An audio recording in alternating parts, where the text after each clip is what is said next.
Milestone school and কলেজে বিমান দুর্ঘটনায় নিহতের সংখ্যা নিয়ে কাউকে বিচলিত না হওয়ার আহ্বান জানিয়েছেন গভর্নিং বডির চেয়ারম্যান মমতাজ বেগম। যমুনা টিভিকে তিনি জানান, হতাহতদের তালিকা নিয়ে কমিটি কাজ করছে, এরপর সকল সন্দেহ দূর হয়ে যাবে বলে আশা প্রকাশ করেন তিনি। জানান, শিক্ষার্থীদের কাউন্সেলিং এর ব্যবস্থা করা হচ্ছে।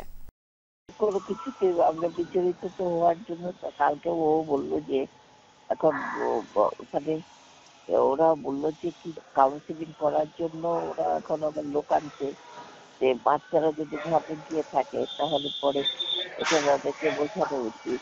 আমরা কি এরকম তো আছি, তো কালকে পশ্চিম মধ্যে হয়তো ডেভেলপমেন্ট বুঝতে পারবেন।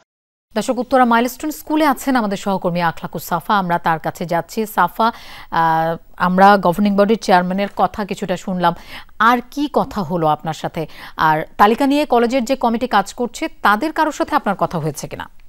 হ্যাঁ লোপা, কথা হয়েছে। তবে আমি প্রথমেই গভর্নিং বডির যিনি চেয়ারম্যান মমতাজ বেগম, তার সঙ্গে যে কথাগুলো হলো সেই বিষয়টা আমি আপনাকে বলি। তিনি বারবার করে যে কথাটি বলছেন সেটি হচ্ছে যে কেউ যেন এই নিহতের সংখ্যা অথবা এই বিষয়গুলো নিয়ে কেউ যাতে সন্দিহান না হয় এবং বিচলিত না হয় এবং কোনো ধরনের পরিস্থিতি যাতে তৈরি না করে, এই জন্য তিনি আহ্বান জানিয়েছেন। এবং কেন তিনি এটা বলছেন?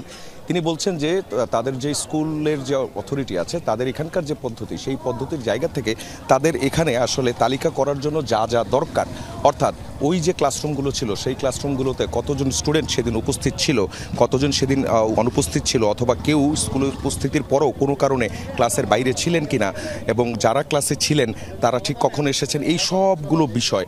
এবং হচ্ছে এরপর যখন উদ্ধার কাজ করা হয়, উদ্ধার কাজ করার পর যারা বিভিন্ন হাসপাতালে আছে, বিশেষ করে বার্ন ইনস্টিটিউটে যারা আছে, ঢাকা মেডিকেল কলেজে যারা আছে এবং সিএমএইচে যারা আছে, তাদের সঙ্গে তাদের যে তালিকা আছে সেই সবগুলো মিলিয়ে দেখা, এবং যে আইডি কার্ডগুলো আছে সেই আইডি কার্ডগুলো, তাদের যে ব্যাগ এবং জুতাপত্র যা যা আছে, এই সবগুলো বিষয় কিন্তু নিয়ে ওনারা কাজ করছেন। এবং তিনি যেটি বলছেন সেটি হচ্ছে যে তারা সবচেয়ে বেশি আরও একটি বিষয়কে গুরুত্ব দিচ্ছেন, সেটি হচ্ছে স্টুডেন্টরা যারা আছে এখন, সেই স্টুডেন্টদের যে কাউন্সিলিংয়ের যে ব্যবস্থা, সেই কাউন্সিলিংয়ের ব্যবস্থাটাতে তারা এখন গুরুত্ব দিতে চান।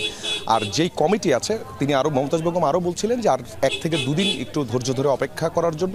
এবং কারণ যে কমিটি করে দেওয়া হয়েছে সেই কমিটিতে 7 সদস্যের যে কমিটি, 6 সদস্যের যে কমিটি, সেই কমিটিতে অভিভাবক প্রতিনিধি আছে এবং শিক্ষার্থী প্রতিনিধিও আছে, এবং যে স্কুল অ্যান্ড কলেজের যিনি অধ্যক্ষ এবং যিনি উপাধ্যক্ষ প্রশাসন, তারাও সবাই আছেন, একজন কোঅর্ডিনেটরও আছেন। এবং তারা এই সবগুলো বিষয় লক্ষ্য করবেন। এবং কোঅর্ডিনেটর যিনি মিসেস লুৎফুন নেসার সঙ্গে আমার কথা হচ্ছিল, তিনিও যেটি বলেছেন 2-1 দিনের মধ্যেই তারা কিন্তু এই তালিকাটা প্রকাশ করবেন এবং সবার প্রতি আহ্বান জানিয়েছেন কেউ যেন এই বিষয়গুলো নিয়ে বিচলিত না হয়। তারা কাজ করছেন, তারা সরাসরি কন্ট্রোল রুম এবং সরকারকে জানাবেন। লোপা, সাফা, আপনাকে ধন্যবাদ আমাদের সাথে যোগ দেওয়ার জন্য।